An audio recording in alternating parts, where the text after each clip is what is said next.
माझे नाव अंजली. मी 17 वर्षाची आहे. घरचे सर्वजण लग्नाला गेल्यावर बाबाने मला एकटीला भीती लागेल म्हणून त्यांच्या खास मित्राला भरोसा दाखवून आमच्या घरी झोपायला सांगितले. त्याचं लग्न झालेलं होतं. तो मामा ड्युटीवरून यायचा आणि रात्री माझ्यासोबत गप्पा मारायचा. पण एके दिवशी अचानक लाईट गेली. तेव्हा त्याने तिच्या बॅगेतून एक पॉकेट आणून मला दाखवला आणि माझ्यासोबत अशी केली की माझी. नमस्ते मित्रांनो, आजच्या या कथेत तुमचे स्वागत आहे. मित्रांनो, माझे नाव अंजली आहे आणि मी सध्या शाळेत शिकत आहे. जूनच्या महिन्यात माझ्या शाळेला सुट्ट्या होत्या.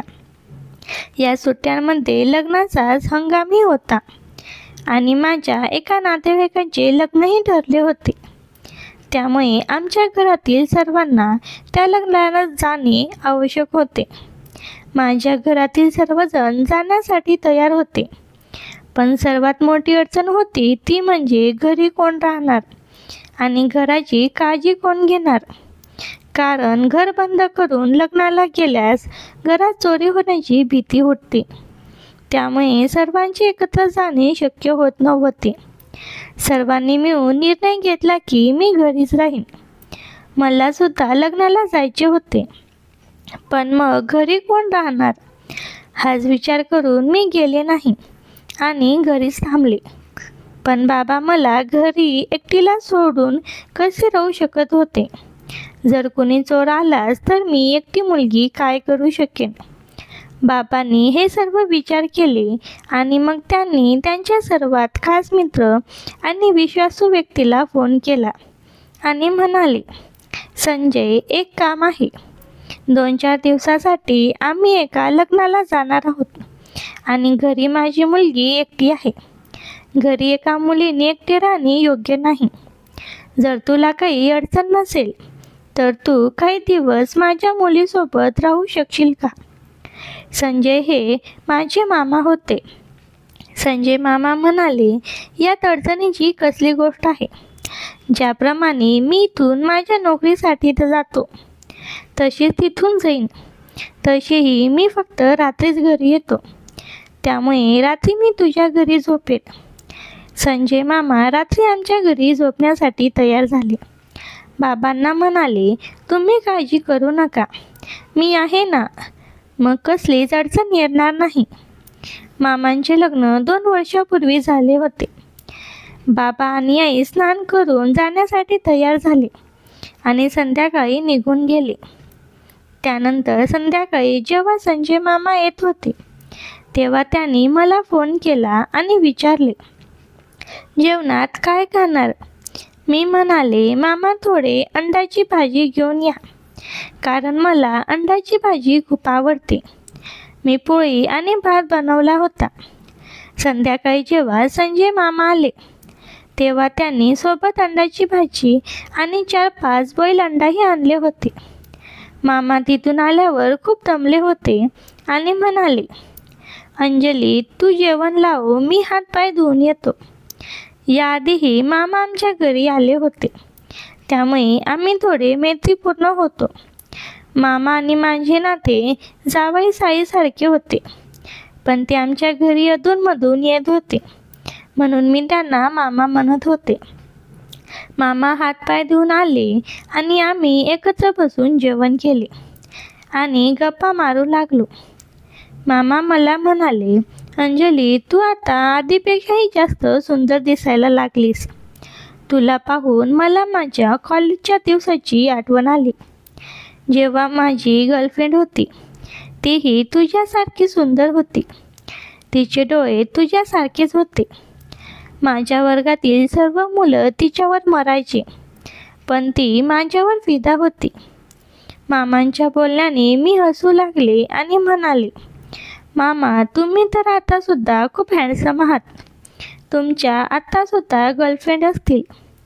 तेव्हा मामा म्हणाले, नाही रे अंजली, माझं लग्न झाल्यापासून मी तर एका लेज हाताळू शकत नाही. असे म्हणून मामा हसू लागले. त्यांचे बोलणे ऐकून मी सुद्धा हसू लागले. मी मामांना म्हणाले, मामा दूध प्याल का? मामा माझ्याकडे पाहू लागले आणि म्हणाले, हो, जर असेल तर थोडे आण. मी किचनमध्ये जाऊन दूध आणले आणि मामांना दिले. मामाने दूध प्याले आणि म्हणाले, अंजली, दूध किती गोड आहे, आणि मस्करी करू लागले. मी मामांना म्हणाले, मामा, तुम्ही तर रोज घरी दूध पित असाल. मामांना माझे बोलणे समजले आणि ते हसू लागले. मग आम्ही एकत्र जेवण केले. जेवणानंतर मामा फोन वापरू लागले आणि मी स्वयंपाकघरात जाऊन काम करू लागले. सर्व काम संपवून आम्ही रात्री 2 वाजेपर्यंत इकडच्या तिकडच्या गप्पा मारत राहिलो.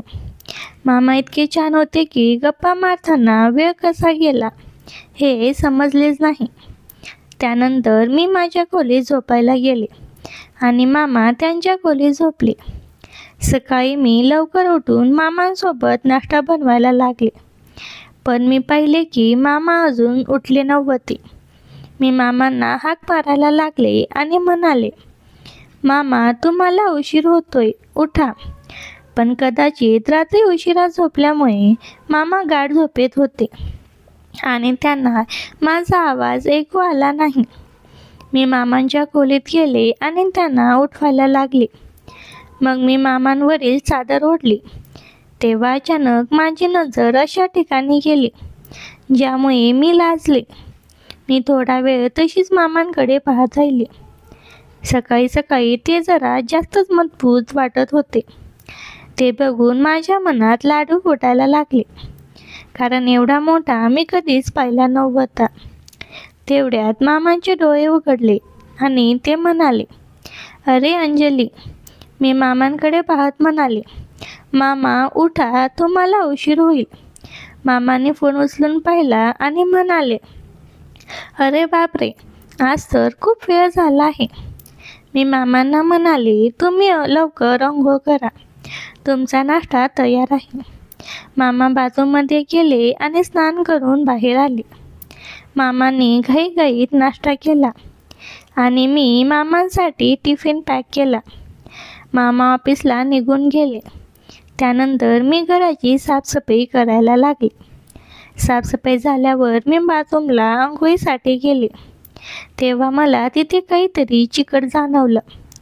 मी अंघोळ करून तयार होऊन नाश्ता केला आणि थोडा वेळ आराम केला. आज घरी कोणीच नव्हते, त्यामुळे घर सुने सुने वाटत होते. मला अजिबात चांगले वाटत नव्हते. काय करावं हे समजत नव्हते. दुपारी मी विचार केला की थोडा वेळ अभ्यास करावा. सायंकाळी 6 वाजेपर्यंत मी अभ्यास केला. त्यानंतर फोन वापरायला लागले. फोन वापरता वापरता कधी झोप लागली हे समजलेच नाही. थोड्या वेळाने जेव्हा मी उठले तेव्हा पाहिले की मामांच्या येण्याची वेळ झाली होती. झोपेत झोपेत मी पूर्णपणे घामाने भिजले होते, म्हणून मी विचार केला की अंघोळ करावे. अंघोळ करून मी लाल रंगाची एक सुंदर शॉर्ट ड्रेस घातली होती.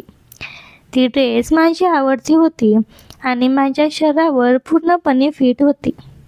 त्यानंतर मी थोडासा मेकअप केला. तोपर्यंत मामासुद्धा आले होते. मी खोलीतून बाहेर येताच मामा मला पाहतच राहिले आणि म्हणाले, अरे वा अंजली, आज तर तू कमाल दिसत आहेस. तुला पाहून मला माझ्या तरुणपणाचे दिवस आठवले. मी लक्षात घेतले की मामा मला वेगळ्याच नजरेने पाहत होते. अचानक माझी नजर पुन्हा त्या ठिकाणी गेली ज्यामुळे मी लाजले. पण मामाने ते पॅकेजच्या मागे लपवले होते. मामा माझ्याकडे बारकाईने पाहत होते. मला खूप छान वाटत होते. माझे मन करत होते की मामा मला आपल्या बाहुपाशात घेतील. मामांच्या तोंडून कौतुक ऐकून मी आतून खूप आनंदी झाले, जणू कोणी आग लावली असावी. पण तरीही मी शांत राहिले, कारण ते माझे मामा होते. त्यानंतर मामा मला म्हणाले, अंजली, मी फ्रेश होऊन येतो, तू जेवण लाव. मी म्हणाले, ठीक आहे मामा, पण त्यासाठी जेवण बनवावे लागेल. मी अजून जेवण बनवले नाही. मामा म्हणाले, ठीक आहे, तू जेवण बनव, तोपर्यंत मी आराम करतो. मी म्हणाले, ठीक आहे मामा. मामा सोफ्यावर बसून आराम करू लागले आणि मी जेवण बनवण्यासाठी किचनमध्ये गेले. जेथे मामा बसले होते तिथून किचन रूम स्पष्ट दिसत होते. मी वारंवार मागे वळून पाहिले तर मामांच्या नजरा माझ्यावर टिकून होत्या. त्यांच्याचे पाने मला खूप आवडत होते, कारण मामा याआधीही 4-5 वेळा घरी आले होते. त्यामुळे ते माझ्याशी खूप मोकळेपणाने बोलायचे आणि मला त्यांच्यासोबत वेळ घालवायला आवडायचे. त्यामुळे त्यांच्याशी पाने मला सुद्धा आवडत होते. मी जेवण बनवत होते तेव्हा लाईट गेली. त्यातच इतकी उष्णता होती की मी पूर्णपणे घामाने भिजले होते आणि आता अंधारही झाला होता. मला अंधारात खूप भीती वाटते, म्हणून मी मामाला हाक मारत भिंती पकडून हळूहळू हॉलकडे जाऊ लागले. मामा पण पुढे आले. अंधारात काही दिसत नव्हता. मी चालत चालत थेट मामाकडे जाऊन पोचले आणि अचानक माझा हात मामाच्या त्या ठिकाणी लागला. मामा म्हणाले, अरे अंजली, तू इथे आलीस, आणि मला बेडवरती बसायला सांगितलं. मी बेडवरती जाऊन बसले तोपर्यंत मामाने त्यांच्या मोबाईल शोधून टॉर्च चालू केली आणि मग आम्ही सोबत किचनमध्ये गेलो. मामा मला म्हणाले, अंजली, आज खूप गरमी आहे. मी म्हणाले, हो मामा, आणि आता तर लाईटही गेली. माझ्या घरी इन्व्हर्टरही नाही. मामाने मला टॉर्च दाखवली आणि मी एक मेणबत्ती पेटवून किचनमध्ये ठेवली. मामा म्हणाले, अंजली, तू पूर्णपणे घामाने भिजली आहेस, तर मी थोडी मदत करू का? मीही खूप त्रस्त झाले होते, म्हणून मी हो म्हणाले. मामा जेवण बनवण्यात माझी मदत करू लागले आणि मी मामाने मिळून जेवण बनवले आणि गप्पा मारत राहिलो. थोड्याच वेळात लाईटही आली. मामा माझ्याकडे पाहू लागले. घामाने भिजल्यामुळे माझे शरीर स्पष्ट दिसत होते. मीही आता थोडे त्यांच्याकडे वळले, जेणेकरून ते मला नीट पाहू शकतील. मग मी मामांना म्हणाले, मामा, तुम्ही आराम करा, जेवण जवळपास तयार आहे. मामाने माझ्याकडे पंखा वळवला आणि आराम करू लागले. थोड्या वेळाने जेवण बनवून तयार झाले. किचनमधील काम संपल्यावर मी विचार केला की अंघोळ करावे. मामा सोफ्यावर बसून आपले काम करत होते. मी मामांना म्हणाले, मामा, मी अंघोळीला जात आहे. मामा म्हणाले, ठीक आहे. मी अंघोळ करून एक शॉर्ट फ्रॉक घातली, जी मामांनीच मला माझ्या वाढदिवसाला भेट दिली होती. आज जेव्हा मी ती शॉर्ट ड्रेस घालून आले तेव्हा मामांचे डोळे उघडेच्या उघडे राहिले. मामा मला पाहून खूप खुश झाले आणि म्हणाले, ही तर तीच ड्रेस आहे ना, जी मी तुला तुझ्या वाढदिवसाला दिली होती. मी म्हणाले, हो मामा, तुम्ही दिलेली ड्रेस मला खूप आवडली. मामा म्हणाले, तू या ड्रेसमध्ये खरंच खूप सुंदर दिसत आहेस. तुझ्याकडून नजर हटवावीशी वाटत नाही. मन करते की तुला असंच पाहत राहावं. त्याचे बोलणे ऐकून मी लाजून मान खाली घातली. मग मी आणि मामाने मिळून जेवण केले आणि खूप गप्पा मारल्या. किचनमधील काम संपवून मी मामांच्या खोलीत त्यांच्याशी गप्पा मारायला गेले. थोड्या वेळाने गप्पा मारताना अचानक मामा जोरात म्हणाले, अंजली, तुझ्या कांद्यावर कॉक्रोच आहे. यावर मी खूप घाबरले आणि घाबरत धावून जाऊन मामांच्या गळाला मिठी मारली. मला खूप भीती वाटत होती. यावर मामा हसू लागले आणि म्हणाले, अरे पगली, मी तर मस्करी करत होतो, तू तर खरंच घाबरलीस. मी म्हणाले, मामा, असली कसली मस्करी पुन्हा कधी करू नका. मला कॉक्रोचची खूप भीती वाटते. तेव्हा मी अजूनही मामाच्या गळाला मिठी मारून होते. मामाने मला आपल्या भाऊभाषेत घेतले होते. मी थोडी लाजत त्यांच्यापासून दूर झाले. मी मामांना सॉरी म्हणाले, पण मामा म्हणाले, अरे पगली, काही हरकत नाही. आपण दोघे तर मित्र हो ना, मग हे तर चालतं. तसेही मी तुला माझी छोटी साली मानतो, असे म्हणून मामा हसले. त्यानंतर मामा म्हणाले, आज तू इथेच माझ्यासोबत झोप, कारण तू खूप घाबरलेली आहेस. यावर मी थोडा वेळ विचार केला. मग शांतपणे मामांच्या जवळ बसले. तेवढ्यात पुन्हा एकदा वीज गेली. रात्री जवळपास 12 वाजले होते. तेव्हा मामाने त्याच्या मोबाईलची लाईट सुरू केली आणि म्हणाले, चल यापेक्षा छतावर झोपायला जाऊया. मीही त्याला मान्यता दिली. मामा बिछाना आणि मी मच्छरदाणी घेऊन छतावर गेले. छतावरही खूप उष्णता होती आणि वीज अजूनही आली नव्हती. त्यामुळे आमच्याकडे दुसरा कोणताच पर्याय नव्हता. थोडा वेळ झोपल्यावर माझ्या शरीरातून पुन्हा घाम यायला लागला. तेव्हा मी मामांना म्हणाले, इथेही खूप गरमी वाटत आहे. मामा म्हणाले, जर तुला वाईट वाटणार नसेल तर एक गोष्ट सांगू. मी म्हणाले, हो सांगा ना. मामा म्हणाले, तू काही हलकी फुलकी नाईटी घाल, त्यामुळे तुला गरमी जास्त वाटणार नाही.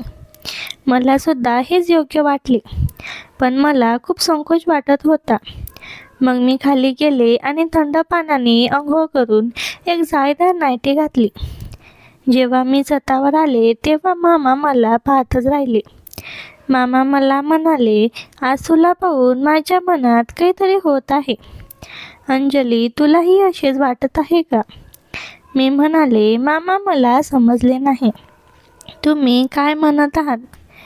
तेव्हा मामा म्हणाले, जेव्हा तुझी मामी अशा प्रकारची नाईटी माझ्यासमोर घालून येते तेव्हा मी स्वतःवर नियंत्रण ठेवू शकत नाही. आणि आज तुला अशा कपड्यामध्ये पाहिल्यावर माझे मनातून मचलत आहे. तुला समजते का? हे ऐकून मी माझी नजर खाली केली. मग मामाने मला त्यांच्याजवळ बसण्याचा इशारा केला. तेव्हा मी त्यांच्याजवळ बसले. मामा मला विचारू लागले, शाळेत तुझा कोणी बॉयफ्रेंड आहे का? मी म्हणाले, नाही मामा, माझा कोणी बॉयफ्रेंड नाही. मग ते म्हणाले, मग शेजारी पाजारी तरी असेलच. मी म्हणाले, नाही मामा, मला माझ्या अभ्यासातून कुठे वेळ मिळतो. मामा म्हणाले, अंजली, आता तू तरुण झाली आहेस. या वयात तुझा कोणी बॉयफ्रेंड नाही. तू कोणत्या जगात राहतेस? या वयात मुली तर बॉयफ्रेंडला कपड्यासारखे बदलतात आणि तू अजूनही जुन्या काळातले आयुष्य जगत आहेस. यावर मी थोडे लाजले आणि शांत राहिले. मग मामाने माझे हात आपल्या हातात घेतले आणि म्हणाले, कधी तुझ्या मनात येत नाही का कोणत्या पुरुषासोबत वेळ घालवायचा? मी म्हणाले, मामा, आतापर्यंत कुणी असला भेटला नाही. मामा म्हणाले, बरं मग हे सांग, मी तुला कसा वाटतो?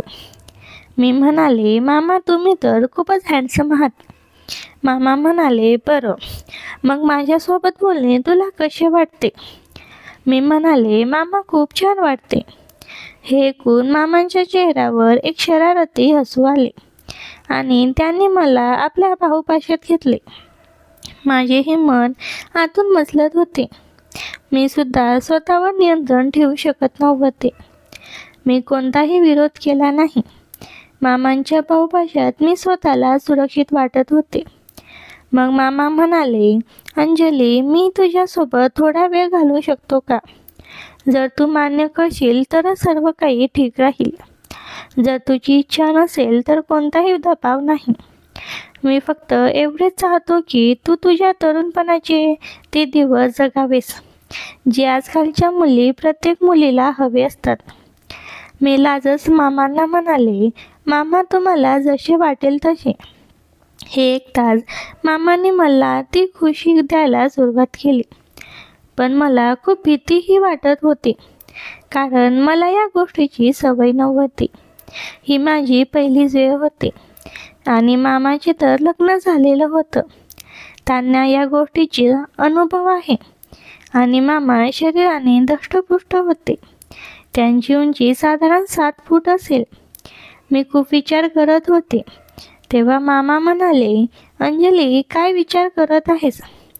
तेव्हा मी मामांना विचाराबद्दल सांगितले. तेव्हा मामा हसत म्हणाले, अंजली, तुला काहीच त्रास होणार नाही. सर्व काही तुझ्या संमतीने होईल. मग मी हो म्हणून मान हलवली, ज्याची मी बऱ्याच काळापासून वाट पाहत होते. मामांचा साथ मला खूप आवडत होता. मग मामांनी वेळ वाया न घालवता लगेच माझ्या ओठांवर ओठ टिकवले. मी शहारले. माझे श्वास वेगात वाढायला लागले. माझ्या गळाचा खालचा भाग खालीवर होऊ लागला.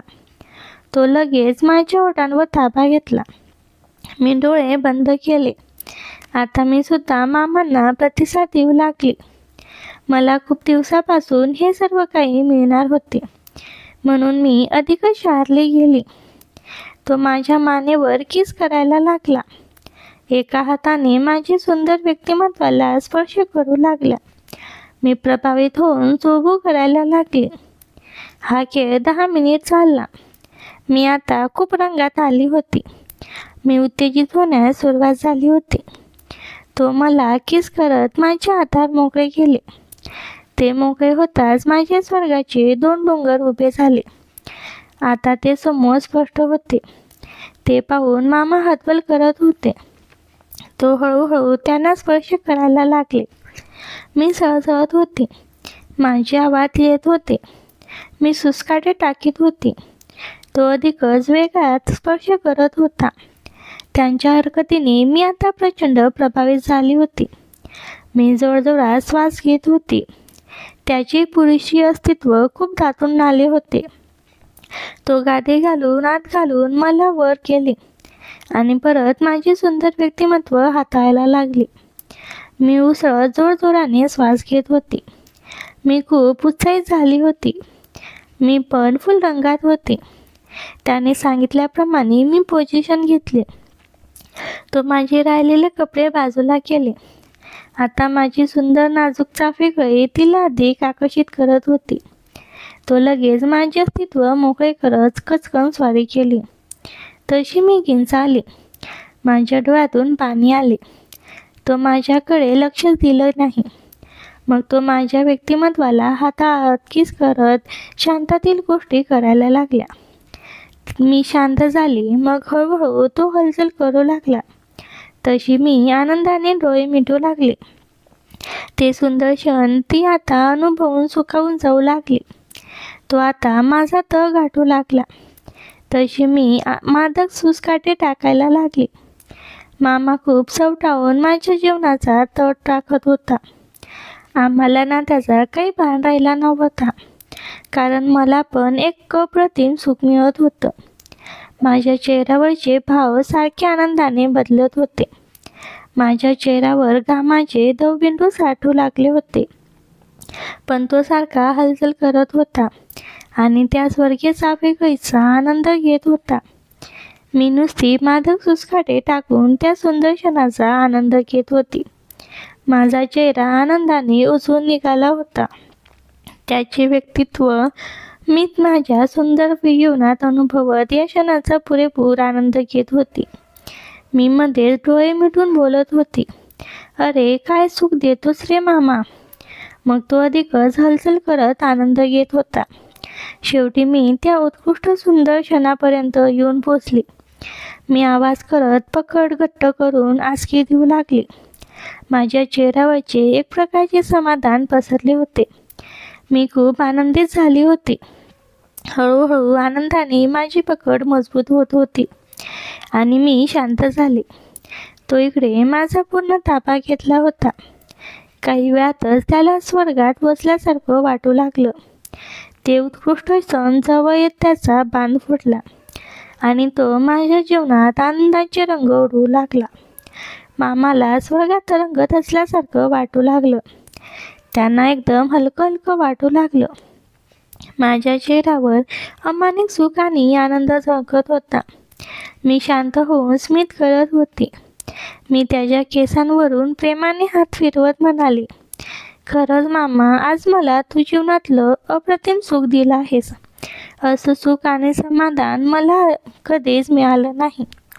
तेव्हा मामा आनंदाने खुश होत म्हणाले, तुझ्यासारखी सुंदर मुलगी असल्यावर मलाही आता कसलीच फिकीर नाही. आज मला माझ्या भावना मोकळ्या करून खूप आनंद झाला. खरंच तुझ्यासारखी मुलगी मिळणं म्हणजे खूप भाग्य लागतं. खरंच अंजली, मी खूप भाग्यवान आहे की मला तुझ्यासारखी मुलगी मिळाली. मग थोड्या वेळाने मामा मला त्यांच्या कॉलेजच्या गोष्टी सांगत राहिले आणि त्या रात्री आम्ही गप्पा मारत मारत झोपलो. दुसऱ्या दिवशी सकाळी जेव्हा मी उठले तेव्हा मी लाजेने मामाशी नजर मिळवू शकत नव्हते. मामा म्हणाले, "पहा अंजली, कोणताही दबाव नाही. आपल्या दोघांमध्ये जे काही झाले ते आपल्या संमतीने झाले आहे. जर तुला पुढेही माझ्यासोबत वेळ घालवायचा असेल तर तू मला बोलावू शकतेस किंवा सांगू शकतेस." त्यानंतर हा सिलसिला सुरू झाला. हळूहळू वेळ निघत गेला आणि मामांसोबत माझे नाते पुढे सरकत गेले. असे 7-8 महिने निघून गेले. मग एके दिवशी आईला माझ्यावर संशय यायला लागला. आईने मला जवळ बसवले आणि विचारले, "अंजली, हे सर्व काय चाललं आहे? जरा सांग." मी आईला म्हणाले, "आई, असं काहीच नाही. तुम्हाला गैरसमज झाला आहे." आई म्हणाल्या, "ठीक आहे, मी तुझ्या बोलण्यावर विश्वास ठेवते. पण जर मला नंतर काही कळलं तर मग पाहून घेईन. अशीही तू आता मोठी झाली आहेस. मला वाटते तुझे लग्न करून द्यावे." हे ऐकून मी खूप घाबरले. संध्याकाळी अचानक मामांचा फोन आला. मी मामांना सर्व काही सांगितले. मामा म्हणाले, "तुला काळजी करायची गरज नाही. मी काहीतरी करतो." दुसऱ्या दिवशी मामा घरी आले आणि आईशी बोलायला लागले. ते म्हणाले, "ताई, अंजली मोठी झाली आहे. मला वाटते आता तिचे लग्न करून द्यावे. माझ्या नजरेत एक मुलगा आहे. तो मुलगा खूप चांगला आहे."